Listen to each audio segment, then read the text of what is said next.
Imagine an engineer designing a car. They build it to run on a specific fuel, and if you try to fill the tank with something else, water, cooking oil, or juice, it might still look fine on the outside, but it won't go anywhere. In the same way, God created human beings to run on something specific, not gasoline, not material possessions, not constant entertainment, but on Himself. When we try to live apart from Him, something deep inside begins to run dry. We can try to fill the emptiness with distractions, relationships, success, or money, but none of it will truly work because the engine of our soul was made for God's presence and His truth. This is why asking God for lasting peace while ignoring Him will never work. It doesn't exist apart from Him. True joy isn't a thing God hands out like an object. It's found in being connected to Him. God sees every tear. If you've been through nights of silent tears, if your heart has whispered prayers you were too tired to speak aloud, if you've walked into a room full of people and still felt alone, God saw it all. He isn't a distant observer. He's a close Father who understands your exhaustion, even when you hide it from the world. There are moments in life when our energy fades, when even waking up feels like lifting a mountain. Sometimes we want to scream, "Where are you, God?" And yet His word tells us that those who come to Him worn out and burdened will find rest. Rest doesn't always mean that our problems vanish instantly, but it does mean we can breathe again because we know someone greater is carrying the weight with us. The struggle of waiting on God. One of the hardest lessons for any believer is learning to wait. We live in a world that rewards speed, faster internet, faster deliveries, instant responses. Waiting feels like wasting time. But God's clock doesn't tick like ours. What feels like a long delay to us might be a perfectly timed process in His plan. He's not slow, He's strategic. Think about planting a seed. If you dig it up every day to see if it's growing, you'll destroy it. Growth needs patience and trust. In the same way, our prayers sometimes need time to grow before they bear fruit. Why God sometimes seems silent.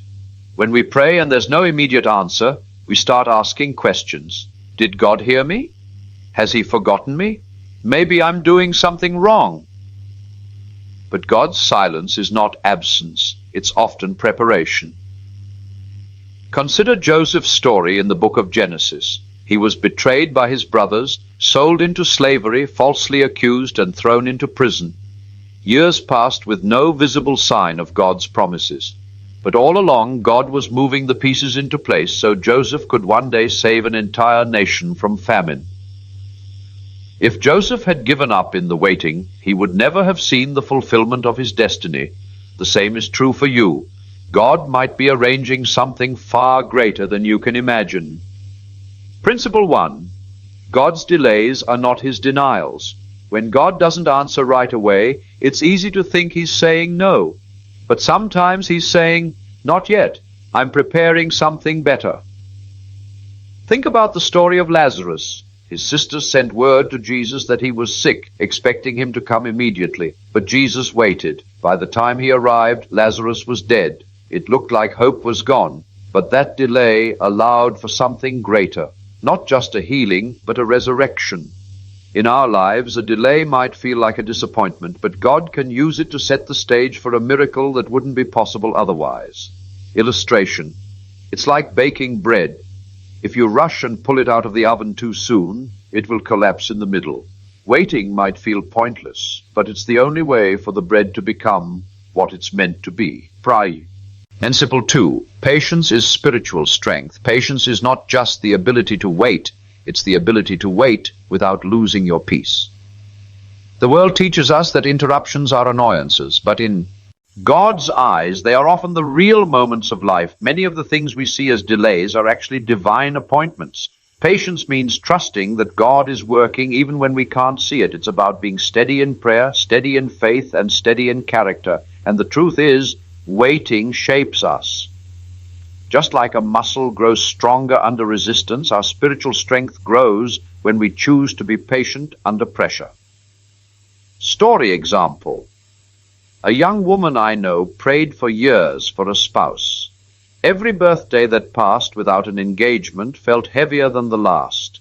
She nearly settled for someone she knew wasn't right just to end the waiting. But she chose to keep trusting. Years later, she met a man whose love for God matched hers, and looking back, she realized she would have missed this blessing if she had forced the timing. Principle 3. Trust God's perfect timing. Sometimes we think we're ready for what we've been praying for, a promotion, a relationship, a breakthrough. But God sees things we can't. He knows when we're truly ready and when receiving it too soon could harm us. Think about Abraham and Sarah. God promised them a child, but the promise didn't come until they were well past the age when it seemed possible. It wasn't because God had forgotten. It was because his timing would reveal his power in a way that no one could deny. Illustration. It's like a music conductor holding an orchestra. Every instrument could start playing on its own, but if they do, it becomes chaos. The conductor waits for the exact right moment to cue each one so the music is perfect.